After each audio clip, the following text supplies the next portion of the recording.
ഗാസയിലുള്ള പലസ്തീൻകാർ ഇവരിലധികവും Hamas സപ്പോർട്ടേഴ്സാണ്. ഹമാസിൻ്റെ കൂടെ അവർക്ക് വേണ്ടി വർക്ക് ചെയ്തവരാണ്. ഏകദേശം 5000 പേരുണ്ട്. അതായത് ഇസ്രായേൽ ഗാസയെ അറ്റാക്ക് ചെയ്ത സമയത്ത് അവിടുന്ന് ഈജിപ്തിൽ വന്നവരാണ്. അപ്പോൾ അതിൻ്റെ അകത്ത് 5000 പേര് അപ്ലൈ ചെയ്തു. ഏകദേശം 1.2 ലക്ഷം പേരുണ്ട് അതിൻ്റെ അകത്ത്.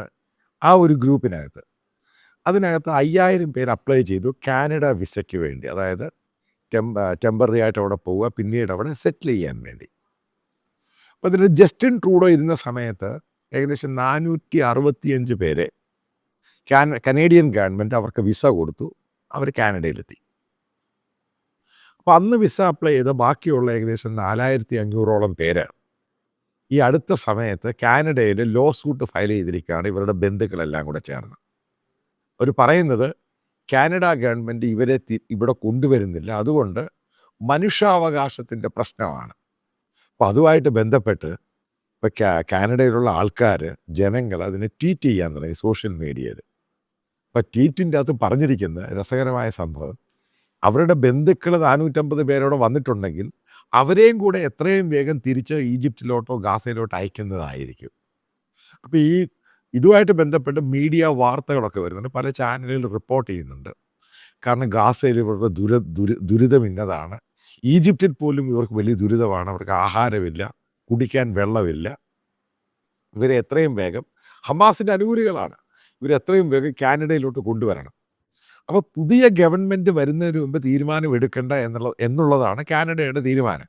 നിങ്ങൾക്കറിയാം, ജസ്റ്റിൻ ട്രൂഡോ ഏറ്റവും കൂടുതൽ വിമർശനം ഏറ്റുപിടിച്ചതിൻ്റെ ഒറ്റ കാരണം ഇസ്ലാമിക രാജ്യങ്ങളിൽ നിന്നും അവിടെയുള്ള ആൾക്കാരെ അസൈലമായിട്ട് കൊണ്ടുവന്ന് അവിടെ കുടിയേറ്റം നടത്തുന്നു. കാരണം അയാൾ വലിയ രീതിയിലാണ് അറ്റാക്ക് നേരിട്ടത്, അയാളുടെ പാർട്ടിക്കകത്തുനിന്ന് പോലും. പിന്നീട് അവരുടെ പാർട്ടിക്കകത്തൂടെ പ്രഷർ ഉണ്ടായപ്പോഴാണ് പല ലോയും പല നിയമങ്ങളും കൊണ്ടുവന്ന് പഠിക്കുന്നവർക്കാണെങ്കിലും അവിടെ താമസിക്കുന്നവർക്കാണെങ്കിലും ഈ അസൈലം സീക്കേഴ്സിനും വളരെ കൃത്യമായിട്ട് ആലോചിച്ച ശേഷം മാത്രം അവർക്കിവിടെ സിറ്റിസൺഷിപ്പും ഫർദർ അവിടെ ജോലിയും കൊടുത്താൽ മതി. ഇത് കാനഡ പിന്നീടുണ്ടായ തീരുമാനം. ജസ്റ്റിൻ ട്രൂഡോ വളരെ ലിബറലായിട്ട് ഇസ്ലാമിക രാജ്യങ്ങളിൽ നിന്ന് വരുന്നവരെ മുഴുവനും കയറ്റിക്കൊണ്ടിരുന്നു. അപ്പോൾ അതിൻ്റെ ഭാഗമായിട്ടാണ് ഈ ആദ്യ ആപ്ലിക്കേഷൻ കൊടുത്തതിൻ്റെ അകത്ത് 456 പേര് ജസ്റ്റിൻ ട്രൂഡോ താല്പര്യമെടുത്ത് കൊണ്ടുവന്ന്. പിന്നീട് പ്രശ്നം രൂക്ഷമായി കഴിഞ്ഞപ്പോൾ പിന്നെയാണ് അയാൾ രാജിവെച്ചു. ഇപ്പം രാജിവെച്ച് പുതിയ മന്ത്രിസഭ, പുതിയ ആൾ പ്രധാനമന്ത്രിയായിട്ട് അധികാരം ഏൽക്കും. അതിനുശേഷം ബാക്കി തീരുവെക്കാറ്. അതിനു മുമ്പ് തന്നെ ഇവർക്കെതിരെയുള്ള തീരുമാനം ഏകദേശം രൂപമായി. കാരണം പുതിയ വരുന്ന പ്രധാനമന്ത്രിയാണ്. ഇനി ഇലക്ഷൻ കഴിഞ്ഞ് പുതിയ പാർട്ടി വരികയാണെങ്കിൽ അവരുടെ ഒരു കർശന നിലപാടുണ്ട്. അവിടെയുള്ള മുസ്ലിങ്ങൾ കമ്മ്യൂണിറ്റിയിലുള്ളവരെ പോലും അവിടെ താമസിക്കാൻ അനുവദിക്കരുത്. അവരുടെ സമാധാനം കെടുത്തുന്ന രീതിയിലാണ് കാര്യങ്ങൾ. കനേഡിയൻ കൾച്ചറുമായിട്ട് യോജിച്ച് പോകുന്നില്ല. അതുകൊണ്ട് ഇവരെ തിരികെ അയക്കണമെന്നുള്ള വലിയ ഭാഗമായ ഒരു റൈറ്റ് വിങ് ഗ്രൂപ്പ് അവിടെ രൂപപ്പെട്ടിട്ടുണ്ട്. അപ്പോൾ അതിൻ്റെ ആളായിരിക്കും അടുത്ത പ്രധാനമന്ത്രി എന്നും പറയുന്നു. അപ്പോൾ അങ്ങനെ ഒരു സംഭവം കാൽക്കുലേഷൻ വരുവാണെങ്കിൽ ഈ വന്ന 450 പേരെ അവർ തിരിച്ചയക്കാനായി സാധ്യത. അപ്പോൾ ഇതെല്ലാം കൂടെ കണക്ക് കൂട്ടി നോക്കുകയാണെങ്കിൽ ഞങ്ങൾ മനസ്സിലാക്കേണ്ടത്, കേരളത്തിൻ്റെ ഹമാസിൻ്റെ ആരാധകരും ഫാനുകളും ഒരു സാറ്റലൈറ്റ് ചാനലും യൂട്യൂബ് ചാനലും ഒക്കെ പറയുന്നത് ഭയങ്കര സംഭവമാണ് ഗാസ, ഈജിപ്റ്റ് ഭയങ്കര സംഭവമാണ്, അവരെ എല്ലാവരും സംരക്ഷിക്കാൻ തയ്യാറാണ്. അപ്പം നിങ്ങൾ ചെയ്യേണ്ട ഒരു സംഭവം എന്ന് പറയുന്നത്, ഈ പറയുന്ന 4500 പേരെ കേരളത്തിലോട്ട് വിളിച്ചുകൊണ്ട് വന്ന് അവർക്ക് വേണ്ടുന്ന എല്ലാ സഹായം നിങ്ങൾ ചെയ്തു കൊടുക്കണം. കാരണം അവർ ഈ പറയുന്ന സോഷ്യൽ മീഡിയയിലല്ല, അവർ അവിടുത്തെ മെയിൻ സ്ട്രീം പത്രങ്ങളിൽ കൊടുക്കുന്ന സംഭവമാണ്. കാരണം അവർ തന്നെ പറയുന്ന അവർ ഹമാസിൻ്റെ അനുകൂലികളാണ്. അതുകൊണ്ട് നിങ്ങൾക്ക് പറ്റിയ ആളുകൾ തന്നെയാണ്. കാരണം കേരളത്തിനാണ് ലോകത്തിൽ ഏറ്റവും കൂടുതൽ ഹമാസിനെ അനുകൂലിക്കുന്നവർ. ലക്ഷക്കണക്കിന് ആൾക്കാരുണ്ട്. കാരണം ഹമാസിന് വേണ്ടി പ്രകടനം നടത്തുക, ആനപ്പുറത്ത് കയറി അവരുടെ ഫോട്ടോകൾ കാണിക്കുന്നു, എംബ്ലം കാണിക്കുന്നു. അപ്പം മനസ്സിലാക്കേണ്ട സംഭവം എന്ന് പറയുന്നത്, കാനഡ എന്ന് പറഞ്ഞ രാജ്യം പോലും നേരെ തിരിഞ്ഞു. ജസ്റ്റിൻ ട്രൂഡോ പോലും ഇവരെ എടുക്കാൻ തയ്യാറായില്ല, പേടിച്ചിട്ട്. അതായത് അവർ ലോ സൂട്ട് ഫയൽ ചെയ്തിരിക്കുന്നത് എത്രയും വേഗം ഇവരെ കൊണ്ടുവരാൻ വേണ്ടി. അവർ ഫയൽ ചെയ്തവരെ ഉൾപ്പെടെയാണ് തിരിച്ചയക്കാൻ പോകുന്നത് കാനഡ. കാരണം റൈറ്റ് വിങ് ആണ് വരുന്നത് എന്ന് ഏകദേശ ധാരണയായി. മനസ്സിലാക്കേണ്ട ഒരു പോയിന്റ് എന്ന് പറയുന്നത്, ഈ പറയുന്ന ഗാസയും ഈ ഹമാസിനെയൊക്കെ സപ്പോർട്ട് ചെയ്യുന്ന പല കേരളത്തിലെ വലിയ വിഭാഗമുണ്ട്. അവർ മനസ്സിലാക്കേണ്ട സംഭവം എന്ന് പറയുന്നത്, ലോകരാജ്യങ്ങൾ ഒന്നടങ്കമാണ് ഈ പറയുന്ന തീവ്രവാദത്തെ എതിർക്കുന്നത്. ഇവർ തന്നെ ഒരു ഇൻ്റർവ്യൂ പറയുന്നത് ഇവർക്ക് ഈ 450 പേര് മറ്റോ 5000 പേർ ഇൻ്റർവ്യൂ കഴിഞ്ഞപ്പോൾ ഇവരുടെ മുഴുവൻ കാര്യങ്ങൾ എ ടു ഇസഡ് സ്കാൻ ചെയ്ത് നോക്കിയിട്ടാണ് ഇൻ്റർവ്യൂ കഴിഞ്ഞ് ഇവിടെ നിർത്തിയേക്കുന്നത്.